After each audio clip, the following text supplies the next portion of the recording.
Hi everyone and welcome back to a new video, and this time I want to talk to you about my favorite games in 2020. And I just wanted to call it like something boring like my top 10 games of 2020 and stuff like that, but then the algorithm suggested a video by Rasputin to me. They were just called the 10 games that got me through 2020, or the video games that got me through 2020, and I think this is the best description of it. And that's why I'm stealing this title, but look at his channel, look at this video, it's really interesting and there are some interesting titles on that. And yeah, I want to pick up that concept. Actually, I had this concept. I created the concept for this video like 2 or 3 weeks ago. It was before Christmas, but then never got around filming. But the title is just amazing. So it's not games that were published in 2020, it's not games I necessarily just bought in 2020, it's the games I played in 2020, and it's the games that helped me get through this crisis that is still going on. We have the second lockdown, full lockdown here in Germany, and yeah, it's kind of hard, but there are a few games that helped me make it through this tough time, this hard time. When I look back on 2020, and it was not just all the virus stuff and stuff like that. I also had some personal stuff. I was doing psychotherapy and I'm still doing that, and had some personal stuff, but everything got better. So it's not necessarily that 2020 was a bad year for me. It was kind of a transformative year for me, and I worked a lot, and I worked a lot on myself and on my health, and I have the feeling that I'm at a better place now. So I cannot be that mad on 2020. And there were some games that helped me on this journey. And yeah, I'm getting a little teary. 2020 was hard, but beautiful. And I feel ashamed to say that when I know that people are suffering everywhere and people are afraid to lose their jobs or lost their jobs, are afraid of how they pay their bills at the end of the month and everything, and maybe lost loved people are afraid of the virus, cannot go outside because they're in a risk group and stuff like that. And let's not talk about politics. So it was a crazy year, but for me personally it was a really important and helpful year, and I got so much further and I'm happy for that, so yay. But now, the feeling stuff aside, let's talk about games. That's why you're here. Number 10 is Ori and the Blind Forest. I started playing this game, I think around September or so, and I really enjoyed it. It's such a beautiful game. Right after the prologue, I had to shed some tears. It was just so sad, and I played a lot of it. I played like 10-15 hours, I think. Is it even that long? I think it's around 30 hours or something. You can make it as long. But it got harder at certain parts. It was never unfair. You always knew what you were doing wrong. And but for me it's like if I die over and over and over again, there's like a certain point where I stop playing a game. And I reached this point in Ori, but I want to pick it up. It's like I learned one new ability and the controls are not that easy for me, and it's a little hard, and it's also a time rushed level that I'm playing at the moment, so I was like no I stopped with this. But I played a lot of it, I enjoyed it, the art style is beautiful, it's such a nice, is it a Castlevania or jump and run? I think it's more of a Castlevania genre. And I also got Ori and the Will of the Wisps, the new game that came out, and yeah, it took me into another world. It was super interesting, but it also touched me emotionally, and it was just beautiful artwork wise. And even though I haven't finished it and it got harder in the end, it's still on my list. Number 9 is karaoke singing games, and I have no special game because I mix and match them all the time. I have Singstar for the PlayStation, I have all the old Wii games that I bought. You saw them in one of my gaming halls this year. From Glee, the Glee the Revolution ones. I got Let's Sing for the Switch and I played this, and I had some amazing nights, and most of them were alone. I was just in my flat, singing karaoke, alone, having fun and helping me through tough times, and this was amazing. I later then was also able to play with a friend because we could not go to karaoke bars and stuff like that, but it gave me back the feeling of fun and just being silly and just having a good time. And also like the Glee ones brought me back to the beginning of my studies when I was like 20 and watching Glee, and it was so over the top, and but it's still amazing and I like the music. So all of these karaoke games are kind of my number 9 because yeah, they also were really helpful, and I had lots of fun and many beautiful hours with these. Number 8 is The Sims 4, and usually I would rank The Sims up higher, because if you would ask me what is my favorite game of all time, of all time, it's The Sims. I started playing The Sims when I was 12 years old. I own every add-on, I own every main game. I even created my own custom content. I can link you the Mod The Sims site from like 2007 if you want to take a look at it. It's 13 years old and it's for The Sims 2, but and especially The Sims 2 was my youth and my teenage years. I was at home a lot, I was playing that, I met people on online forums and was creating yeah, my own 3D meshes for it. So I have my own skirt length and my own custom skirt and stuff like that. So I was not just playing The Sims, I was also modding for The Sims. I was creating some photo stories with The Sims, and yeah, it's mainly for me the storytelling, and like in my head I'm always playing a story, and I have a story and a connection to those little Sims figures. That's also why it's really hard for me to just kill off Sims. I almost never do that. And yeah, so The Sims 4 was like a weak point for me, especially in the beginning, and this was a little pause, but I always come back to The Sims. And this year I refound my love for it. I also got a few expansion packs. I now, especially at the end of the year, I'm playing it at the moment a lot, because I yeah, got excited for it on console, and it's really good on console.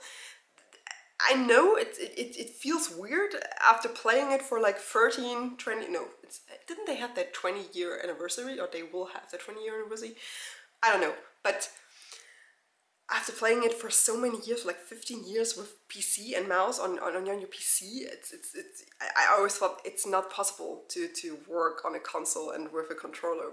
But the controls on a controller are actually really nice, and it's also nice to just have it with me. I can play The Sims on the couch. It has the same expansions as the main game. Yes, I bought some expansion packs again, even though I already own them for PC. Yes, I know, it's crazy and a waste of money, but I enjoy The Sims so much. It's just on spot number 8 because it's so sporadically coming up. So I usually play 4 or 5 days of The Sims, and then I do nothing else. I just play it non-stop. I'm just thinking about that, I'm making up my own stories, I have a connection to this family, and then I just stop because it's too much of a good thing.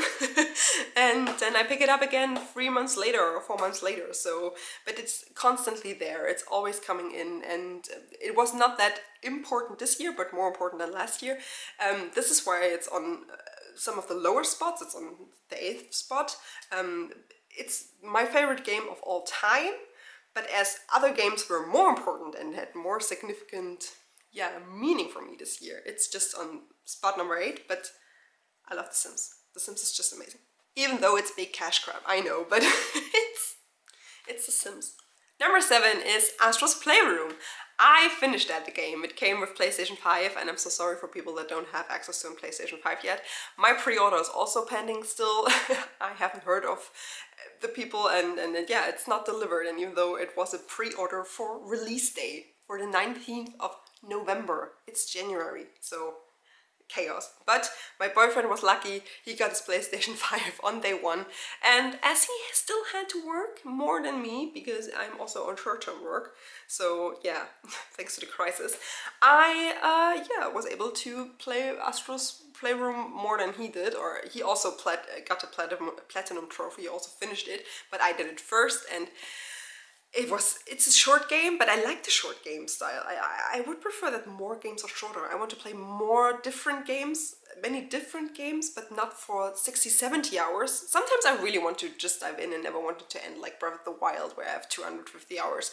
But usually when I know that a game, like, I love that I have Assassin's Creed Valhalla now, and I want to play with Assassin's Creed Valhalla, but knowing that like the main story alone takes me 30 to 40 hours, I'm like, but there's so many other games I want to try out. So yeah, I like shorter, sweeter games, and Astro's Playroom was just perfect for it, and it just amazed me. It showed me all of the technical highlights and the hardware highlights of the PlayStation 5. The rumble is amazing, the adaptive triggers is amazing, that you feel that you're on ice, and not that you're just walking on ice. No, you have ice skates on, and you're skating the ice, and you feel it in your hands, and the adaptive triggers make it harder to press stuff, and you feel the bow and arrow, and this just amazed me so much. I enjoyed this game. It was so creative, it was so well done, and yeah, Astro's Playroom is my spot number 7, and if you ever get your hands on a PlayStation 5 or you have a friend that has a PlayStation 5, just try it out. Just try it. Not yet, but maybe in the future. Maybe in the future when they are more widespread, but you don't want to spend the money on your own, but try Astro's Playroom. It's so good. It's so good. The last game of the second half, of the bottom half, is League of Legends. Yeah! And it's not necessarily just playing. I met my player 2 at around June, and we were watching a little bit of yeah, the summer split, I think, and then the World Championships. He played a lot of League of Legends in his youth, or yeah, when he was younger, but still he still plays it, but not that much. But we were watching championships, and I was always kind of interested in League of Legends. I played it like in 2009 or 10, I think, when I started university.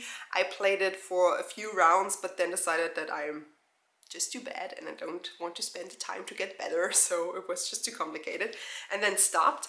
And but the esport aspect of it all just always fascinated me, and now with my boyfriend having an understanding of this, and yeah, being kind of patient enough to explain it to me, we watched championships and I got really involved with it, and involved in it, and it's not, yeah, it's complicated to get into, but when you're into, it's so amazing to watch, and it's so thrilling, and the championships, and we're like, oh, and this team is playing versus this team, and I've got the first sense of esports, and this is why this game is so important for me this year. It's not just the game itself, League of Legends, but it's also the esport aspect and understanding esport and feeling esports for the first time, and also, yeah, the casters like Jogs and everything, getting to know these people and this world, this whole big huge world of gaming that I was never a part of, but now have a glimpse into. And yeah, that was super amazing and interesting. And a few weeks ago, I think 3 weeks ago or 4, the mobile version came out, Wild Rift, and as people have to start there again on their lower levels, and it's also a little different. It's shorter, the rules are different, the towers are different and everything. I had the feeling, okay, this is the perfect time for me to try to get into League of Legends, because with the main game it just feels so big and so massive, and the community is not the nicest and friendliest, so I was just too afraid to try it. But with Wild Rift and the mobile version, which is just easier to get into, the games are fast and everything, I was like, yeah, okay, I'll try it, and I was addicted. For like 2 weeks I was playing Wild Rift constantly and daily, and also around Christmas and everything. I haven't played it for the last week or so, but it's constantly coming up again, and I want to try it out again and check out different champions and roles and everything. So yeah, I think I will continue playing that next year, and I'm also excited for the next splits. So splits are like the yeah, championships that are not the world championship, but the smaller championships within the regions, like a European one and American one and the Korean one and then Chinese one and stuff like that. And yeah, I'm super excited for that, to watch it again and to play it and to get more into the world. So League of Legends, who would have guessed? Number 5 is the Jackbox game series, and I love this games.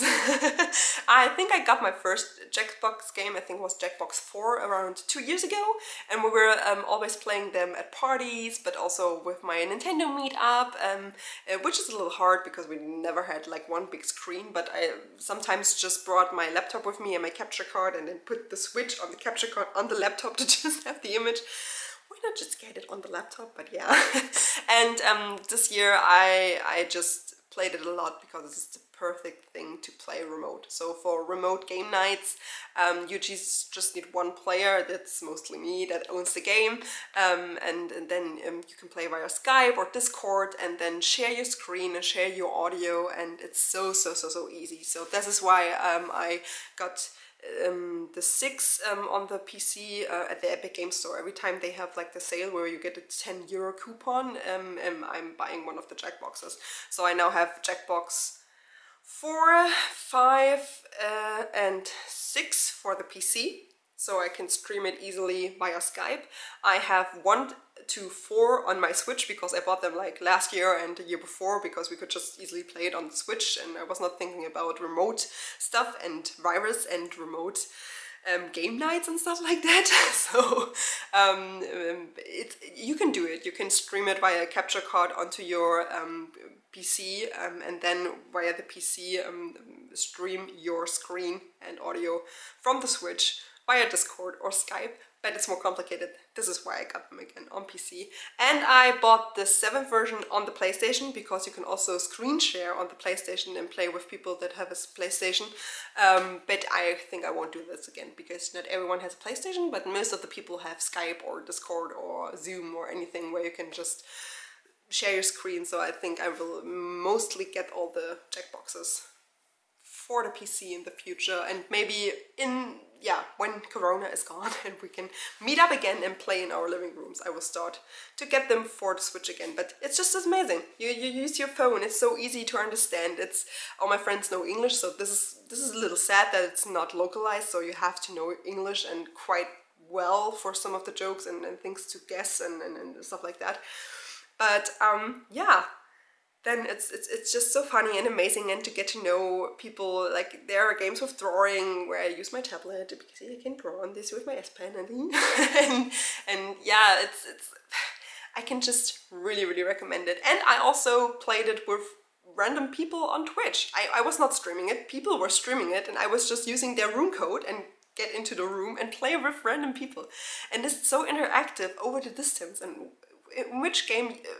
Tell me another game where you can do this easily. Of course, Among Us and Scribble and blah, but Jackbox feels like the first, and they have a wide selection of games with their packs, and I love Jackbox. And it helped me to get closer to my friends, even though we had to stay a distance, and this is why it's so important for me this year, and this is why it's on spot number 5. Game number 4, and it hurts a little that it's not higher up, it's Splatoon 2. I played a lot of Splatoon 2. I played, I think this year, around 100 hours of Splatoon, or maybe 75 hours. It gets less, because there are no Splatfests anymore, there are no new weapons anymore, you notice that. But still, it's my favorite Switch game, or like one of my favorite Switch games. It's my most played Switch game with the most hours on it, and I play it a lot with my friends online, and I played it a lot during the first lockdown we had in March and April, and I even picked up a second copy so I can play it with my player 2, me on my Switch Lite and him on my classic Switch, and play it together. But in the second half of the year I kind of did not play that much. I think I have not played more than 5 hours of Splatoon the past 3 months. This is why it's not in the top 3, but it's still a super important and super amazing game, and I love it. I think we'll still have to wait for a while to get a Splatoon 3. And there is a new Splatfest in January with the Mario characters, so I'm looking forward to this. But yeah, Splatoon 2 is just such an amazing, fun game, and it's... I love it. I love it a lot, and it's the first big multiplayer online game I got into, so this is why it's one of my favorites. It's just the best. But this year it was not the best. Game number 3 is Pokemon Go. And I never talked about it on the channel, I think, but I play a lot of Pokemon Go. I started back in 2016 when it was released, and I was hardcore playing it. I also went to some events, Pokemon Go Fest events, because we had 2 of these in Germany, which was really convenient. And yeah, I have the first and the second Pokedex completed, and I think also the third. I have some regionals. When I travel, I like to pick up the phone and just get to know the city with the Pokestops and getting the information, everything like that. I love the community days that you go out and you see the whole town playing Pokemon Go. In my town, when you go to special parks, there's so many people, and people say it's a dead game. It's not a dead game. It's not. The community is still up there and rising. It's not the same as in 2016 where it was the hype and everyone was playing it, but it's still a lot of people playing it and enjoying it and having fun with it. I took a little break over the past year, before I started back in summertime, but before that, 1 year or so, I did not play a lot. I still played it. I still went to GoFest in 2019 and stuff like that, but it was just not exciting for me because I did not know those Pokemon generations, like the 5th generation or 6th generation, and that's why I was not that invested. I think it's the 4th, and I think they released some of the 6th a few weeks back, but yeah, it's confusing. But and it kind of got boring, and I'm also not a shiny hunter. If like it's the goal of the game to get all the shinies, and it's super hard to get them. Sorry, I'm out. That's too hard. It's, yeah, I'm just a collector. I just want to fill up my Pokédex, and I was super invested for the first 3 generations, but after that it went a little down from there. But there was one reason I got really invested in summertime again, and this is why, this is because I met my boyfriend. And we actually had our first date, and it was a walk and playing Pokemon Go with distance, with like 2 meters distance. And yeah, we also kept this distance, but we were just talking and playing Pokemon Go and talking about Pokemon. I think his first question, and yeah, we met on Tinder. So I'm not ashamed of that, embarrassed, but yeah, I was lonely. It was Corona times, it was in the summer time, so it was not a wave, and we did not have a lockdown, and the cases were really low in Germany back then, but still you have to be cautious and keep the distance and get to know a person first, because before you trust them, to also be cautious and maybe, yeah, let them into your life and also get closer, because you don't know when they're not really careful and you could get infected and stuff like that. So a walk outside, or like calling each other first, was kind of the first date, and then going for a walk outside and playing Pokemon Go. And I think after that we were talking on the phone and watching the PlayStation 5 reveal event. So yeah, you know, he's a gamer too, and this is important to me, and it's really fun to share this hobby. And yeah, Pokemon Go, he's still playing a lot, and this kind of brought back my love for the game as well, but it's also still this memory of having our first date playing Pokemon Go, and now also playing Pokemon Go all the time. So this is why it's that far up on this list, because it's not just an AR game, it's not just a game, it comes with really personal memories, and it's also a connection to one of the most important people that are around me. So yay, Pokemon Go!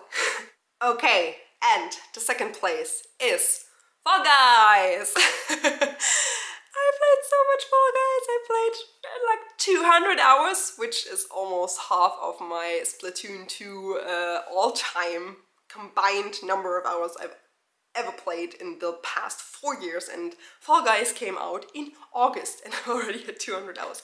I think Fall Guys is also the reason I played less Splatoon 2, because Splatoon was always my, okay, I have like 15 minutes or in between, and I just don't want to get invested and don't want to, yeah, focus too much on like story elements, but I just want to play something arcadey, fun in between, and I played a lot of Splatoon when I wanted that, but now it's Fall Guys because it's kind of even quicker, and it's so, I love to collect all the equipment pieces, the head pieces, the costumes.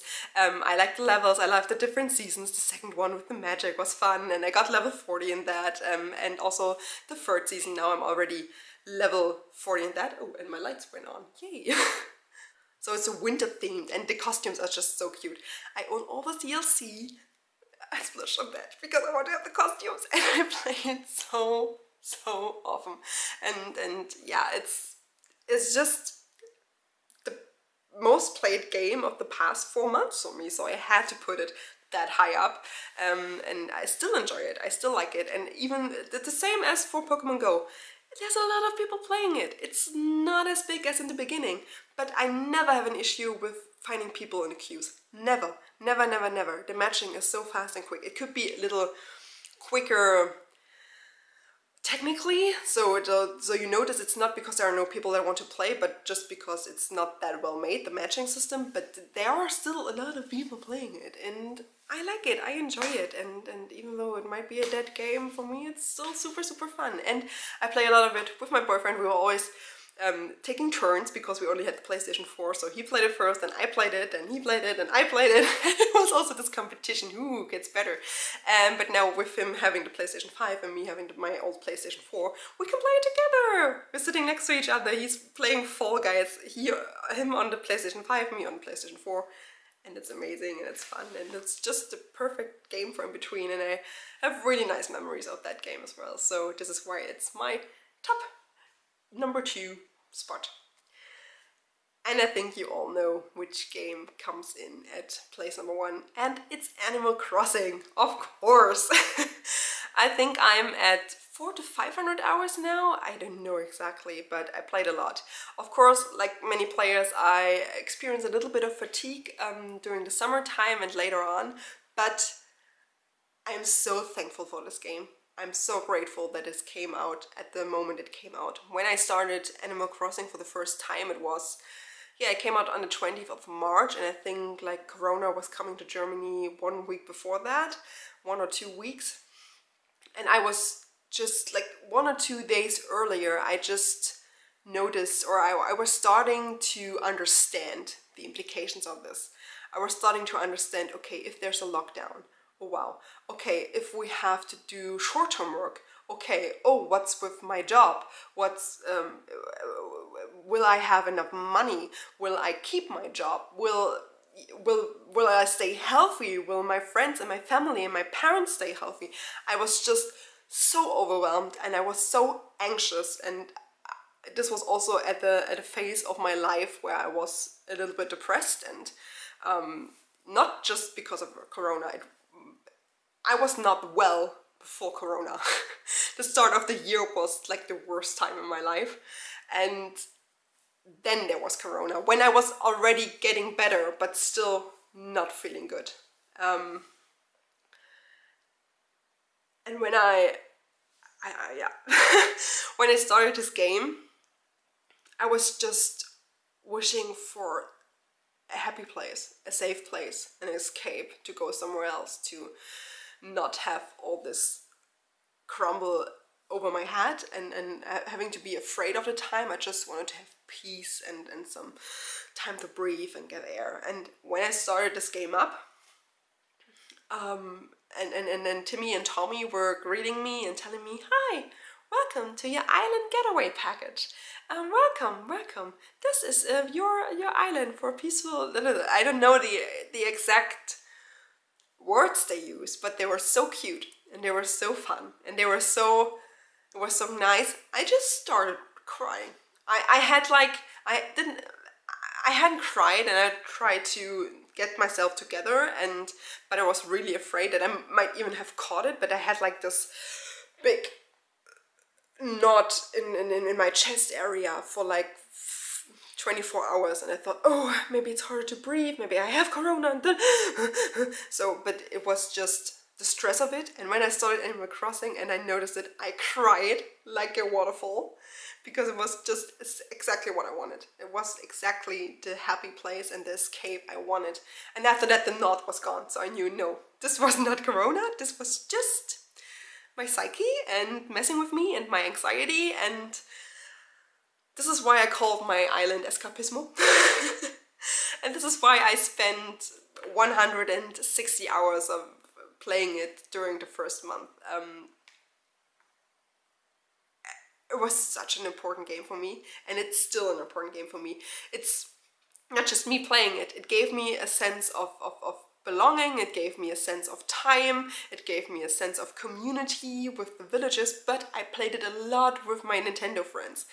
And one of them is in Southeast Asia, and the others I haven't seen more than 3 times this year because of Corona and them being afraid and maybe a part of a risk group. But we met up in Animal Crossing every night. We even celebrated the birthday of one of our friends in Animal Crossing on his island as a party. And it's just so cute and happy and calming and bringing us together and taking pictures together and being awed. And like the hours I spent with Animal Crossing this year and with my friends, just watching some shooting stars, were the most peaceful, calmful and happiest hours I had this spring during the first lockdown. And it gave me some hours of peace and peace of mind, and it helped me. I don't know. I guess I would have found different video game during the time. I would maybe have started Breath of the Wild again, or I would have played more Witcher or anything. I think I would have played a lot of video games during that time to distract me or to get me into that. But Animal Crossing was a video game, but it was not just a video game. It was a link to my friends and community and a sense of everything will be fine. And we are together, even though we're apart, and we can do something together and we can be fun, and this helped me so much. So I'm so grateful for this game. There are videos about Animal Crossing and mental health, and how it helps people with mental health issues, and I can 100% agree with this experience, and I can link you like down below a video about that. And I didn't want to get this emotional, but it makes me emotional, and just so happy that a lot of it is over. Not the virus is over, not the lockdowns are over, but my mental health is better, and this time and this phase is over and better. And I was so lonely, and now at least I'm not that lonely anymore, because it's not just my friends, but I also, or it's not just that I found a new partner to spend my life with, but also with my friends and everything. My life just is so much better, and I'm nicer to myself and happier and less anxious, and yeah, wow, that's emotional. That got emotional. I just want to talk about video games. But yeah, Animal Crossing has a special place in my heart. Okay, thanks for staying that long. Thanks for watching this video. I hope you enjoyed it, even though I got a little emotional in a few spots, and especially in the end and in the beginning, and yeah, I'm an emotional gal. Huh. If you like my videos and you want to still watch them, you should get used to that. But yeah, I'm really helpful, thankful for you watching this year, or like last year. I'm thankful for all the new subscribers, that my channel is growing a little, and I have this also a little happy place on the internet where I can talk about my favorite hobby and just be excited and just be like, and a little childish, and enjoy it, and don't have to think about adult stuff and what I should do, and not just enjoy myself with you guys. And this makes me happy, so thank you. Thank you for 2020. My fingers are crossed that all of you are staying safe and healthy and happy, and also your loved ones. Be careful, stay safe, and yeah, see you in the next video. Thank you for watching and supporting me. Bye.